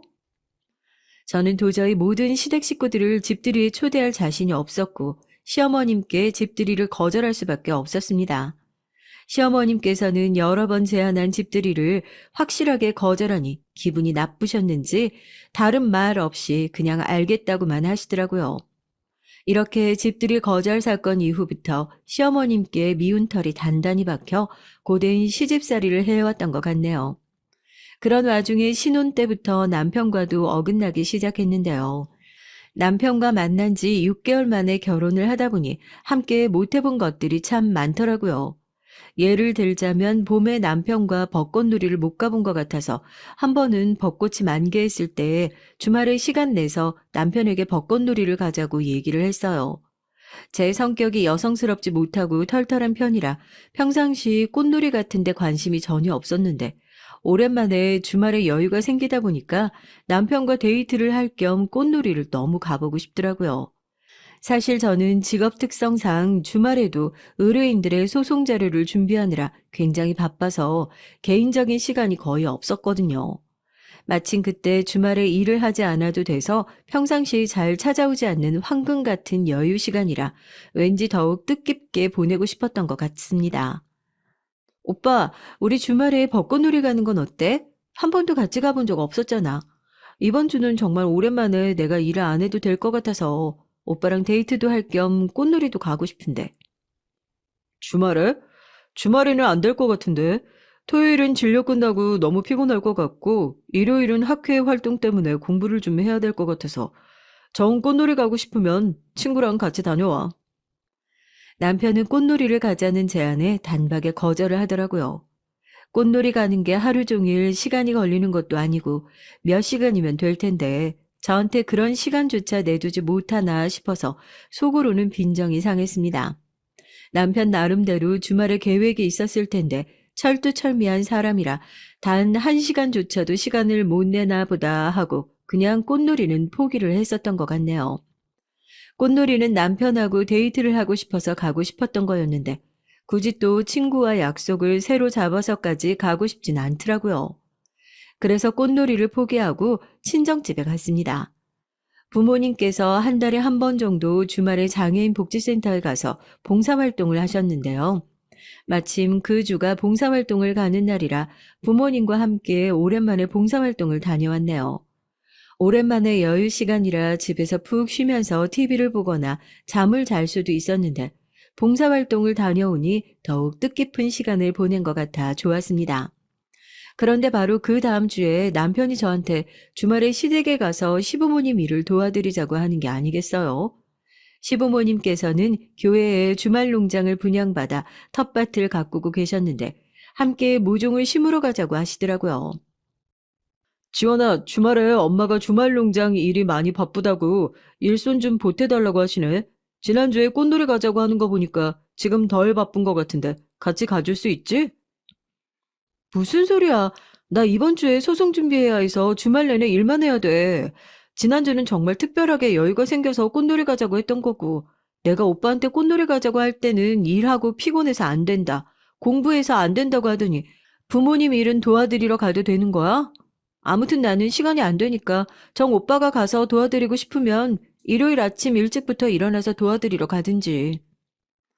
이번에는 제가 주말에 시댁에 못 가겠다고 단박에 거절하니까 남편은 심드렁한 표정을 지으면서 본인도 지난주에 저한테 거절한 게 있으니 아무 말도 하지 않고 알았다고 하더라고요.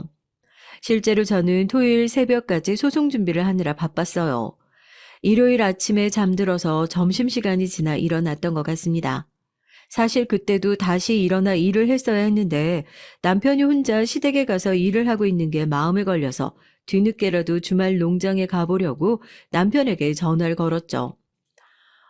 오빠, 아직 주말 농장이야? 지금 가려고 하는데 위치 좀 알려줘. 그럴 거였으면 아침에 나랑 같이 갔어야지.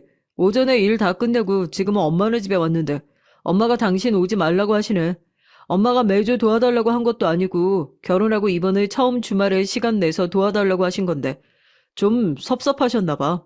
나도 사실 당신 때문에 빈정 상했는데 엄마는 오죽하셨을까. 그냥 집에서 하던 일이나 마저 하셔. 남편은 제게 함께 주말 농장에 가지 못해서 삐졌는지 퉁명스럽게 말을 하더라고요. 지난주 주말에 남편이 개인적인 일 때문에 바쁘다고 해서 저도 혼자 친정집에 가서 일을 도왔는데 왜 시댁 일을 함께 해야 하는 건지 이해가 가질 않았습니다. 그리고 제가 시댁에 못 갈 수밖에 없는 일이 있으면 시어머니께 잘 말씀드리는 게 남편의 역할 아닌가요? 본인이 저한테 삐져서 제 편이 되어주지 못할 망정 시어머니 편에 서서 저를 바라보고 있으니 기분이 나쁘더라고요. 그때 처음 남편이 제 편이 아니라 남의 편이라는 생각이 톡톡히 들었던 것 같습니다. 결혼 기간 동안 남편과는 그렇게 사소한 일들도 잔 다툼을 많이 했던 것 같아요. 사실 남편과 싸울 때면 서로 금방 풀거나 안갚음이 많이 남지는 않았던 것 같은데요. 항상 결혼 생활의 문제는 시어머님과의 갈등 때문에 스트레스를 받고 힘들어했던 것 같네요. 시어머님께서 제 행동이 마음에 들지 않을 때면 너네는 친정엄마한테도 그런 식으로 하니? 사부인 밑에서 제대로 잘 못 배우고 자란 티가 난다. 이런 식으로 말씀을 하시는데 솔직히 친정엄마까지 거론하면서 선을 넘는 발언을 하시는 것 같아 화가 나더군요. 그런데 남편은 늘 시어머니 말씀은 그냥 무시하라는 식으로 얘기를 했는데요. 지금 생각해보면 남편은 늘 제가 시어머님으로부터 받는 스트레스를 가볍게 여겼던 것 같습니다. 한 번은 겨울에 제가 독감에 심하게 걸려서 알아 누웠던 적이 있어요. 벼랑간 시어머님께서 연락도 없이 저희 집에 찾아오셔서는 밥을 달라고 하시더라고요. 집에 밥이니 반찬이니 있는 상태도 아니었고 일전에 시어머니께서 배달 음식을 싫다고 말씀하셨기 때문에 급하게 장을 봐서 요리를 해야 하는 상황이었습니다. 남편이 독감 때문에 아픈 저를 생각해서 저는 집에 쉬고 본인과 둘이서 나가서 식사를 하자는 식으로 시어머님께 말씀을 드렸는데요. 남편이 시어머님께 여러 번 눈치를 줬는데도 막무가내로 저한테 식사 준비를 하라고 하시더라고요. 그때 남편도 시어머님께 화가 났는지 한마디 했습니다. 엄마, 지원이가 독감 때문에 컨디션이 많이 안 좋아요. 제가 맛있는 거 사드릴 테니까 저랑 같이 밖에 나가서 식사하세요. 아파서 침대에서 잘 일어나지도 못하는 며느리한테 굳이 이렇게까지 식사를 얻어 드셔야겠어요? 오늘은 고집 부리지 마시고 저랑 밖으로 나가세요. 얘 말하는 것 좀 보소. 제3자가 들으면 엄마가 아주 그냥 아픈 며느리를 못 살게 구는 못된 시어머니처럼 만들어버리네. 누가 대단한 요리해서 만들어 달라고 하는 거니? 밖이 많이 추워서 나가기가 싫으니까 아이 집에 있는 김치로 간단하게 김치찌개 끓이고 계란 후라이라도 몇 가지 반찬해서 같이 식사하자는 건데 그게 그렇게 어려운 거니? 지원이 쟤는 아프다는 핑계로 시어머님이 오셨는데 거들떠보지도 않고 저렇게 쳐 누워서 나는 아무것도 모르네 하고 있는데 너는 아내한테 뭐라고 해야지 도리어 엄마한테 뭐라고 하는 거야? 엄마, 무슨 말씀을 그런 식으로 하세요? 제가 언제 엄마를 못된 시어머니로 만들었다고 그래요. 집에 김치찌개고 나발이고 식재료가 없어서 어떤 음식도 만들 수가 없는 상황이에요. 저희 집에서 계속 그러지 마시고 저랑 같이 나가세요. 남편은 시어머님과 말이 잘 안 통해서 짜증이 났는지 큰 소리를 치기 시작했고 시어머님은 본인 편을 들어주지 않는 남편에게 단단히 삐치셨는지 앞으로 평생 연락하지 말라면서 밖으로 나가버리셨습니다. 현관문을 아주 세게 꽝 하고 닫으시는 바람에 저는 깜짝 놀랐고 아픈 몸을 이끌고 엘리베이터까지 시어머님을 쫓아 나갔어요. 아이고, 귀하신 며느리님이 추운데 밖까지 나오시고 웬일이세요? 이렇게 밖으로 나올 힘이 있었으면 진작에 집에 있을 때 나올 것이지. 실컷 너 때문에 우리 아들이랑 박 터지게 싸우고 있는데 그럴 때는 잠자코 지켜만 보더니 이제 와서 밖으로 나온 저희가 뭐야? 어머님, 제가 독감 때문에 정신도 몽롱하고 이렇게 서 있을 힘도 없어요. 오빠하고 싸우신 걸 가지고 왜 제 탓을 하시는 거예요? 제가 동네 북도 아니고 매번 어머님께서 오빠한테 화낸 일로 저한테 화풀이를 하시니 솔직히 많이 힘드네요. 시어머님께서는 제가 아프든지 말든지 전혀 관심도 없으셨고 아들과 싸운 일 가지고 저를 달달 볶으시는데 해도 해도 너무한다는 생각이 들었던 것 같습니다. 요즘 며느리들이 시어머님한테 꼬박꼬박 말대꾸 하고 할 말 못할 말 가리지 못한다고 하던데 너 보고 하는 소린가 보구나? 하늘 같은 시어머니 앞에서 변호사라고 똑똑한 척 나대는 거니? 앞으로 너도 석현이도 만날 일 없으니 그렇게 알아라. 시어머님은 앞으로 저와 남편을 볼 일 없다며 으름장을 놓고 가버리셨습니다. 그런데 웃긴 건 그 이후로도 아무런 연락 없이 저희 집이 시어머님 두 번째 집인 것 마냥 마음대로 찾아와서 식사를 하고 가시거나 낮잠을 주무시고 가시거나 그런 거 있죠. 친정엄마는 남편이 혹시나 불편할까봐 결혼하고 나서 한 번도 저희 집에 찾아온 적이 없었는데요. 시어머님은 제가 지금까지 기억하는 것만 해도 저희 집에 찾아온 횟수가 수십 번을 넘는 것 같네요. 그리고 제가 남편과 이혼할 수밖에 없었던 사건이 있었는데요. 남편과 결혼한 지 1년 차가 되었을 때 저희 부부는 임신을 계획했고 아무래도 제가 35살이 넘어서 임신을 하려고 시도를 해서 그런지 몰라도 자연 임신이 잘 되지 않더라고요. 그래서 어쩔 수 없이 남편과 난임센터에 등록을 해서 인공수정을 시도하던 때가 있었습니다. 인공수정을 두 번째 시도했을 때 임신에 성공을 했고 병원에서 쌍둥이라고 얘기를 해줬어요. 임신하기 전까지는 아무 생각이 없었는데 막상 임신을 하고 나니 뱃속에 아기가 있다는 게 신기하기도 하고 엄마가 된다는 생각에 행복하더라고요. 사실 남편과 저는 결혼하고 나서 각자 월급이 어느 정도 되는지 잘 모르고 있었어요. 그도 그럴 것이 남편은 의사, 저는 변호사다 보니 기본급이 있더라도 인센티브가 있어서 매달 월급이 달랐습니다. 그리고 결혼 생활을 시작하면서 오피스텔 관리비, 생활비 등 공동으로 들어가는 돈은 나눠서 함께 내고 나머지 개인적으로 사용하는 돈은 각자 관리를 해오고 있었거든요. 그렇다 보니 남는 돈을 100% 모두 소비를 하고 있는 것인지 은행에 저축을 하고 있는 것인지 서로 모르고 지내왔던 거죠. 그런데 제가 임신을 하고 나서부터는 남편과 월급을 하나로 모아서 돈 관리를 해야 할 것 같았고 남편에게 다음 달 월급부터 저한테 이체해달라고 했더니 충격적인 얘기를 하더라고요. 사실 결혼 전이나 후나 엄마가 내 월급 관리를 해주고 계시거든. 꽤 오랫동안 엄마가 내 돈을 관리해주고 있었던 터라 다음 달부터는 내 월급을 당신이 관리할 수 있도록 엄마한테 말씀드려 볼게. 그 당시 남편 나이가 38살이었는데 요즘은 청소년들도 경제관념이 생겨서 본인 돈은 알아서들 관리한다고 하던데 남편은 시어머니께 직접 돈 관리를 해주고 있었다고 하니까 깜짝 놀랐던 것 같습니다. 결혼하고 나서부터는 남편이 직접 본인 돈을 관리하는 게 맞는 것 같은데 그동안 시어머님께서 돈 관리를 해주시는 바람에 돈이 얼마나 모였는지 잘 모르고 있었더라고요. 오빠, 결혼하고 나서까지 어머님께서 오빠 돈을 관리해 주셨다고 하니까 너무 당황스럽다. 결혼 전에는 그렇다 치고 결혼하고 나서는 오빠가 직접 돈 관리를 하든지 잘못할 것 같으면 나한테 맡기든지 했어야지. 이제부터는 내가 할 테니까 어머님께 미리 말씀드려놔줘. 그동안 돈 관리는 각자 하자고 먼저 얘기 꺼냈던 게 당신 아니었어? 그래서 나는 늘 해왔던 방식으로 엄마한테 돈 관리 맡겼던 것뿐이야. 뭐가 당황스럽다고 하는 건지 모르겠네. 앞으로 당신이 하면 되는 거니까 과거 일 가지고 뭐라고 하지 말자. 오빠 주변에 결혼한 친구들이 어떻게 돈 관리하는지 한번 물어봐봐. 엄마한테 맡긴다고 하는 사람은 단 한 사람도 없을걸? 난 오빠가 마마보이도 아니고 그동안 어머님께 맡겼다는 게 이해가 안 가서 하는 소리였지. 어머님께서 오빠 월급 가지고 얼마나 저축을 하셨는지 아니면 오빠 돈을 어머님 돈인 것 마냥 쓰셨는지 전혀 모르고 있는 거잖아. 그거야 엄마가 돈 관리하는 사람이니까 알아서 잘 하셨겠지. 설마 아니 내가 그동안 들인 돈을 모조리 다 쓰셨겠어? 아, 그만 얘기하자. 뱃속에 아가들이 스트레스 받겠어. 아무튼 엄마한텐 내가 잘 말씀드려 볼게.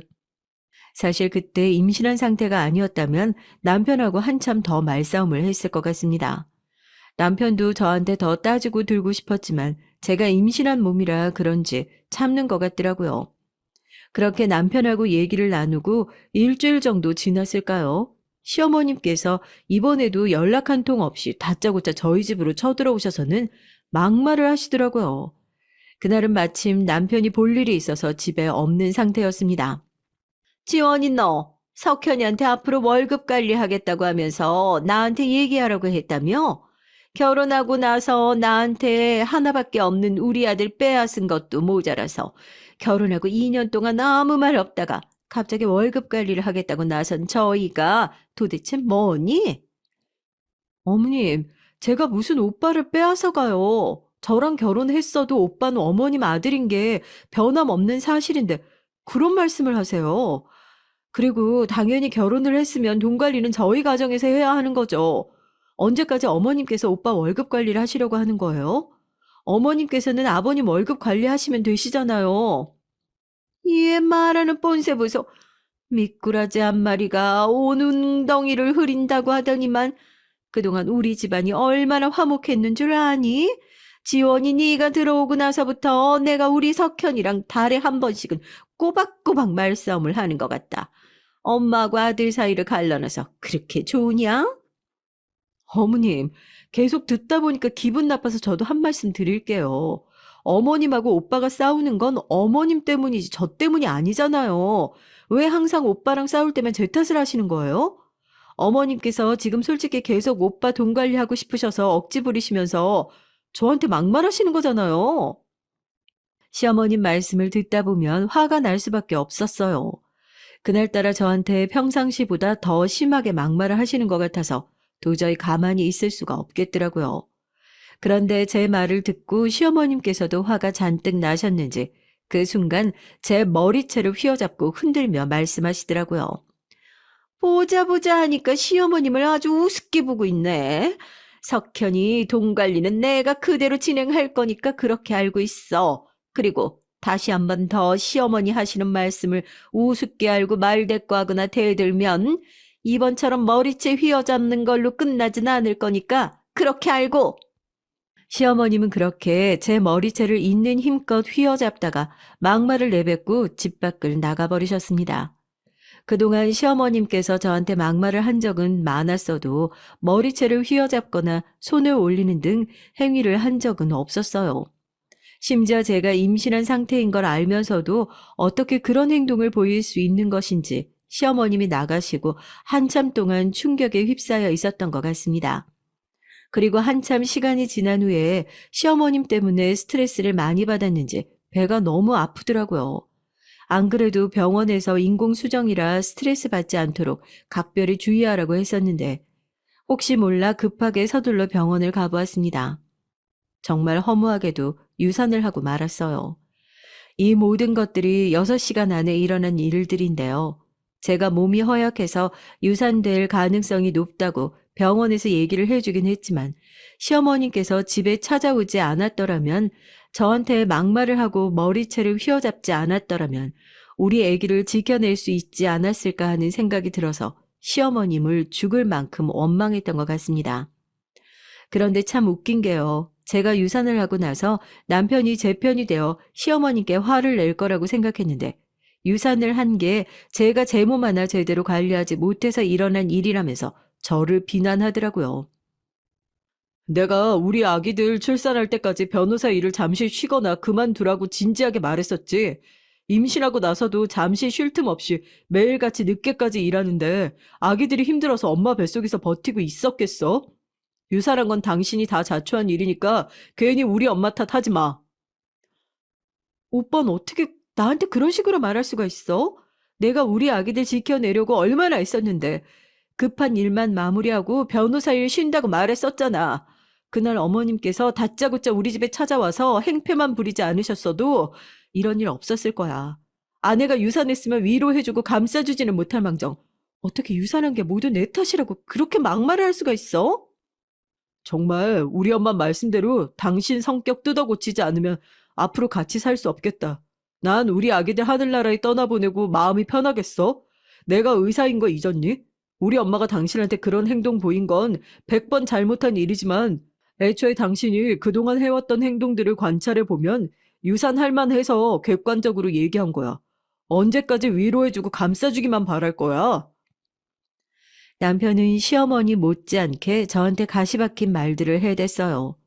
남편 말대로 의사가 직업인 사람이 어떻게 유산을 해서 몸도 온전치 않은 아내한테 막말을 할 수 있는 것인지 상처를 크게 받았던 것 같습니다. 그렇게 제가 유산을 한 이후로 남편과 매일같이 싸움만 했던 것 같아요.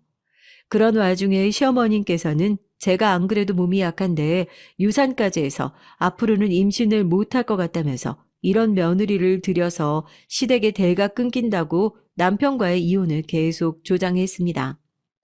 한 번은 시댁 식구들이 다 같이 모여있는 앞에서 저한테 면박을 주더라고요. 지원이 너는 무슨 애가 매일같이 그렇게 울상이냐?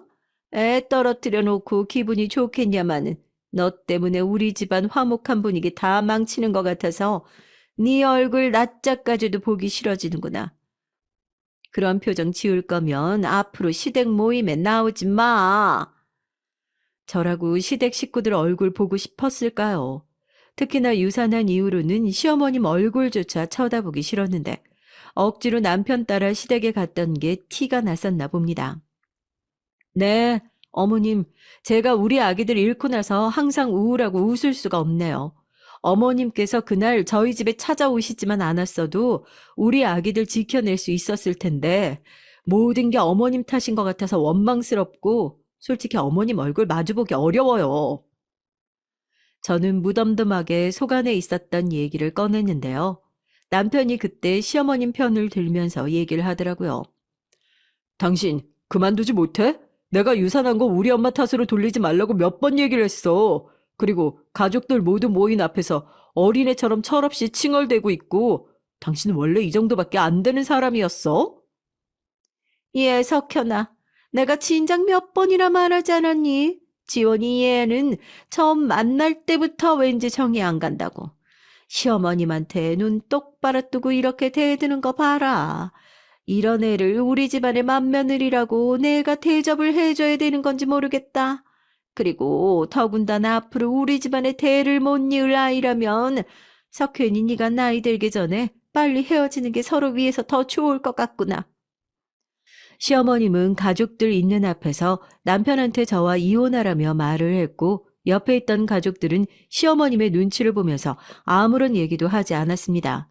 심지어 시어머님의 선을 넘는 발언에 대해 남편조차 아무 말도 하지 않는 모습을 바라보면서 저를 제외한 모든 시댁 식구들이 이혼을 바라는 것처럼 느껴졌어요. 시댁 식구들한테 저는 객 식구나 마찬가지였고 소외당하는 기분에 더 이상 남편과 같이 살아야 할 이유를 못 찾겠더라고요. 그렇게 저는 남편과 합의혼을 했습니다.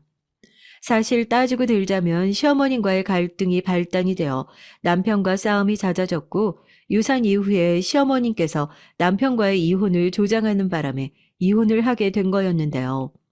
남편에 대한 믿음과 신뢰가 떨어져서 도저히 앞으로 함께 살 수가 없을 거라고 판단하기도 했지만 시어머님이 그런 행태를 부리지 않으셨다면 지금까지도 남편과 결혼 생활을 유지하지 않았을까 싶기도 합니다. 남편과 이혼 후 저는 몸을 추스릴 겸 6개월 동안 변호사 일을 쉬었어요.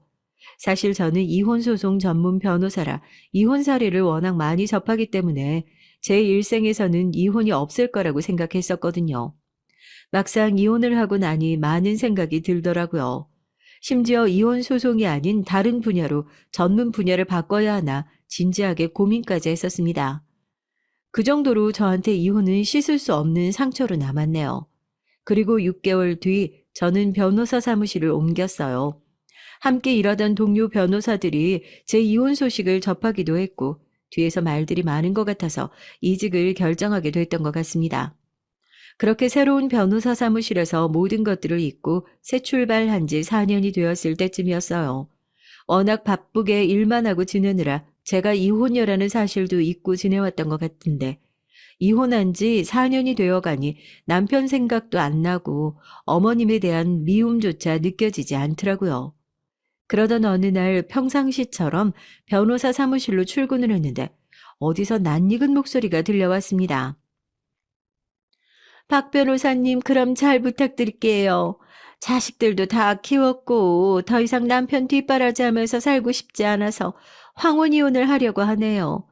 남편한테서 위자료를 두둑히 받을 수 있도록 박 변호사님께서 애 좀 써주시면 감사하겠습니다.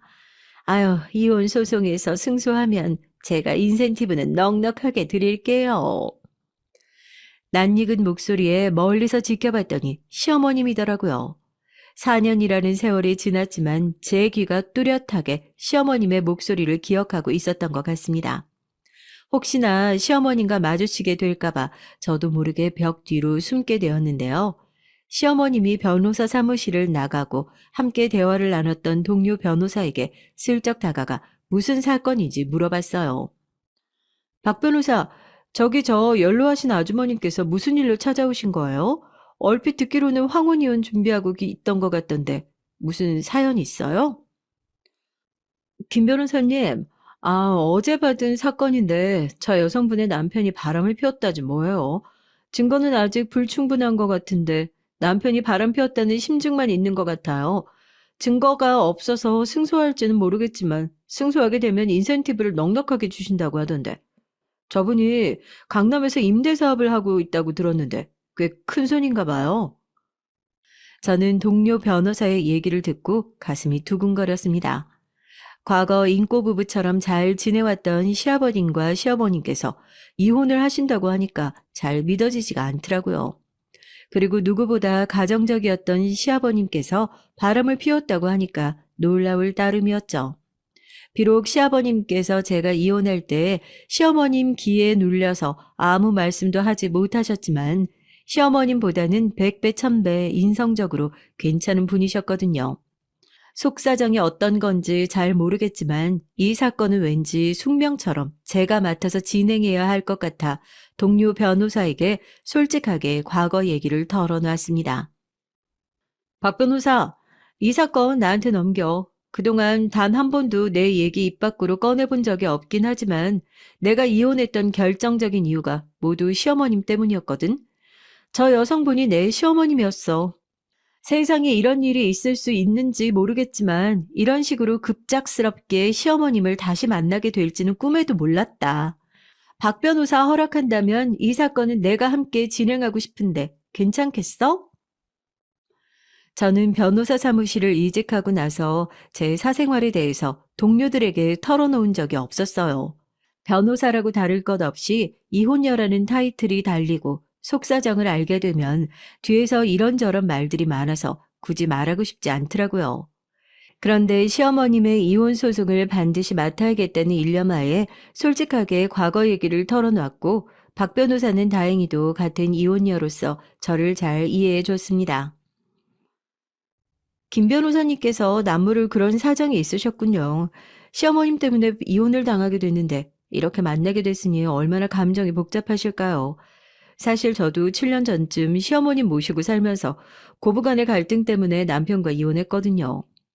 김 변호사님께서 시어머님 앞에 전면에 나서서 사건을 진두지휘하면 이상하게 생각하실 수도 있으니까 제가 맡아서 진행하면서 진행 상황에 대해서는 자세하게 공유해 드리도록 할게요. 박 변호사는 제가 시어머님 이혼 소송을 뒤에서 조정할 수 있도록 허락을 해 주었고 그날 이후로 저는 시어머님께 어떤 식으로 복수를 해야 할지 고민을 한참 했던 것 같습니다. 사실 시어머님을 이렇게 우연히 만나지 못했더라면 복수를 할 생각도 못했을 것 같은데요. 억울하게 이혼을 당한 저에게 하늘이 내려준 기회라는 생각이 들더라고요. 그리고 며칠 뒤 시어머님은 박 변호사와 본격적으로 이혼 소송을 준비하기 위해서 변호사 사무실에 다시 찾아왔습니다. 박 변호사는 저와 미리 계획한 바와 같이 시어머님과 단 둘이 상담을 하고 있을 때 시어머님 모르게 저한테 전화를 걸었고 저는 그걸 통해서 두 사람의 대화를 다시 엿들을 수 있었습니다. 박 변호사님, 지난번에 저한테 남편이 바람 피운 증거를 찾아보라고 하셨는데 아무래도 확실한 증거가 나오지 않더라고요. 그런데 요즘은 돈만 주면 증거 하나쯤 뚝딱 만들어내는 세상 아닌가요? 제가 스토리는 대충 짜놨으니까 박 변호사님께서 승소할 수 있도록 증거 좀 만들어 주세요. 있지도 않은 증거를 제가 무슨 수로 만들어내겠습니까? 있는 사실 그대로 소송을 진행해야 하는데 결국에 증거 불충분으로 남편분이 바람피웠다는 증거가 확실치 않아서 패소할 가능성이 높아 보여서요. 저한테 그동안 남편분과 있었던 일들을 상세하게 말씀해 주시겠어요? 사실 제가 남편이 꼬박꼬박 줬던 월급으로 임대사업에 투자를 했거든요. 남편은 그 사실을 모르고 있고요. 그런데 어느 날 갑자기 그 돈을 모조리 싹 다 내놓으라고 하진 뭐예요? 여태까지 일만 했지 돈은 전혀 관심도 없던 사람이 돈을 달라고 하는 건 딱 한 가지밖에 없다고 생각했죠. 여자가 생겨서 뒤에서 딴 살림을 차렸으니 돈이 많이 필요한 거였겠죠. 저는 그동안 성실하게 남편을 내조하면서 살아왔는데 뒤통수를 쳐도 유분수지. 어떻게 바람을 피울 수가 있겠어요? 저랑도 사실 바람 피워서 재혼한 사람이니까 바람기가 다분한데 뻔할 뻔짜죠. 이혼 소송에서 이기면 남편이 그동안 저한테 줬던 월급들 1푼도 되돌려주지 않고 위자료 삼아 받으려고요. 시어머님 얘기를 들어보니 오래전부터 임대사업을 크게 할 수 있었던 이유가 따로 있었더라고요. 시아버님이 병원 원장이라 월급이 몇 천만 원 정도가 거뜬히 될 텐데 그 돈을 가지고 차곡차곡 모아서 임대사업을 꾸준히 해오셨으니 얼마나 많은 부를 축적하셨을까요? 그렇게 생각하다 보니 옛날에 남편 월급도 저한테 죽어도 못 넘겨준다고 했던 이유가 이해가 갔습니다. 마찬가지로 아들 월급도 관리하는 척 하면서 그동안 임대사업에 투자를 했을 가능성이 높아 보이더라고요. 알겠습니다. 그런데 만약에 남편분께서도 맞고소를 하시면 저희가 분류해 줄 수도 있어요. 아무래도 남편분이 바람 피웠다는 증거는 심증만 있고 불충분한 것 같아서 다른 쪽으로 고민을 해봐야 할 것 같네요. 저는 수단 방법을 가리지 않고 소송에만 이기기만 하면 되니까 박 변호사님만 믿고 따라가겠습니다. 제가 또 확인해 드려야 할 부분이 있으면 언제든지 연락 주세요. 저는 박 변호사와 시어머님이 나눈 대화를 토대로 뒷조사를 몰래 진행했습니다. 충격적인 사실을 새롭게 알게 됐어요. 알고 보니 바람을 피운 건 시아버님이 아니고 시어머님이시더라고요. 시어머님께서 그동안 임대사업을 해왔던 과거 흔적들을 조사해 보니 10살이나 어린 남자와 지속적으로 공동투자를 해왔고 제가 남편과 이혼하기 전부터 두 집 살림을 해오고 있었더라고요. 아무리 시아버님과 바람을 피워서 재혼을 했다지만 어떻게 그 연세에 두 집 살림을 해오면서 가족들을 까맣게 속일 수가 있었던 것인지 정말 상상했던 것 이상으로 시어머님이라는 사람이 최악이었었더라고요. 적반하장도 유분수지 어떻게 본인이 바람을 피우면서 남편이 바람을 피웠다고 몰아세울 수가 있었을까요? 저는 이 사실을 박 변호사에게 당장에 알렸고 박 변호사는 시어머님의 거짓된 증언에 학을 뗐습니다. 김 변호사님, 어떻게 그런 분을 시어머님이라고 받들며 결혼 생활 하셨어요? 김 변호사님께서도 이혼 당하실만 하셨네요.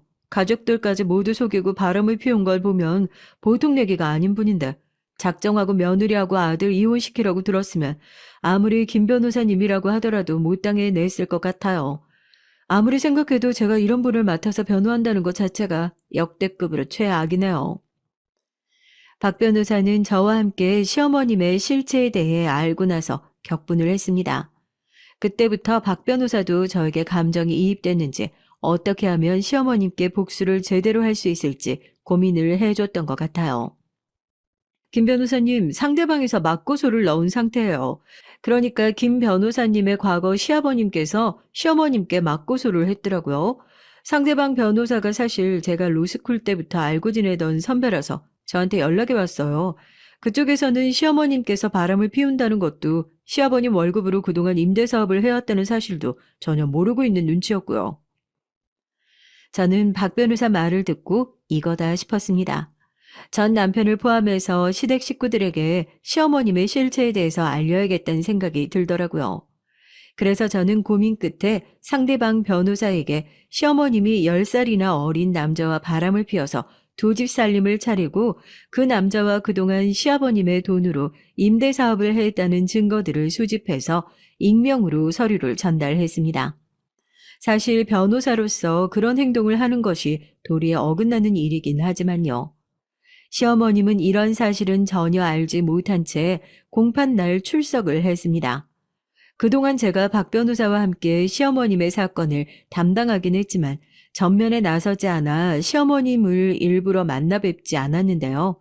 그날은 저도 시어머님의 담당 변호사로서 법원에 출석을 했고 그때 처음 시어머님을 만나 뵐 수 있었습니다. 아니, 네가 어떻게 여기 있는 거니? 너 지원이 맞지? 아니, 그런데 어떻게 네가 박 변호사님과 함께 법원에 있는 거야? 어머님 오랜만이에요. 박 변호사에게 얘기 듣지 않으셨어요? 박 변호사랑 다른 변호사가 함께 이 사건을 맡아서 진행할 거라고요. 제 이름까지 얘기했다고 하던데 전혀 눈치채지 못하셨나 봐요. 하기야 제가 오빠랑 이혼한 지 4년이 넘었으니 제 이름이 생소해질 만도 하셨겠죠. 아니, 그러니까 김지원 변호사가 너였단 말이지? 이름이 많이 익숙하다 생각은 했는데 설마 너일 줄이야. 나는 그동안 몰랐다 쳐도 너는 내가 누군지 알았을 텐데 담당 변호사라는 사람이 어떻게 나한테 말 한마디를 안 할 수가 있는 거니? 너 설마 일부러 이 소송 망치려고 나를 속인 건 아닐 테지? 설마요.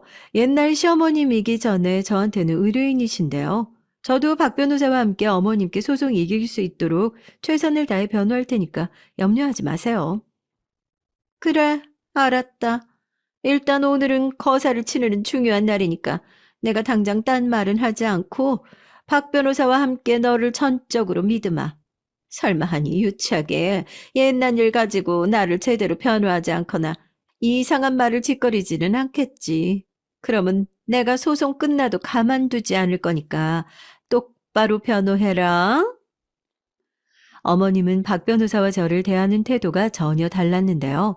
제가 예전처럼 며느리가 아니고 생판 아무런 관계도 없는 변호사 신분으로 정말 오랜만에 만났는데도 저를 대하는 태도나 어투가 살펴보면 여전히 하대를 하시더라고요. 그런 시어머님의 모습을 보면서 속으로 오늘 소송이 어떻게 진행될지 한번 두고 보자는 마음에서 일찍부터 통쾌한 마음이 들었던 것 같습니다. 시어머님께서는 제가 박 변호사와 함께 담당 변호사라는 게 마음에 내키지 않으셨지만 당장에 어떻게 할 수 없는 상황이니까 그냥 믿고 가보자는 식으로 말씀하셨던 것 같습니다. 선거 공판이 시작됐고 처음에는 박 변호사와 함께 상대방 변호사에 맞서 시어머님을 열심히 변호했는데요. 정확히 얘기하자면 변호하는 척 했던 것 같네요. 처음에는 저희 쪽이 유리한 방향으로 기우는 것 같아 보였지만 예상했던 바와 같이 상대방 변호사가 제가 익명으로 전달했던 서류를 판사님께 증거로 추가 제출하더라고요. 그리고 법원에 참석했던 시댁 식구들을 포함한 모든 사람들이 시아버님이 아닌 시어머님이 바람을 피운 사실과 시아버님의 돈을 시어머님 마음대로 사용했다는 사실을 알게 됐습니다. 예상치 못했던 증거물에 시어머님은 당황한 기색이 역력했고 박 변호사와 저의 얼굴을 번갈아 쳐다보기만 했어요. 사실 박 변호사와 미리 얘기를 나누긴 했지만 이런 상황에서 시어머님을 변호하려고 해도 시어머님이 저지른 모든 행동이 사실이었기 때문에 더 이상은 대변을 할 수가 없었습니다. 그렇게 1심 공판이 끝나고 소송은 시어머님이 패소하는 것으로 종결됐어요. 2심, 3심까지 갈 필요도 없이 시어머님의 명백한 잘못이 밝혀졌기 때문에 그동안 시아버님의 돈으로 임대사업을 해왔던 모든 자금에 대해 고스란히 돌려주는 것으로 종결됐습니다. 시어머님은 패소 사실에 충격을 받았는지 그 자리에서 망연자실했어요.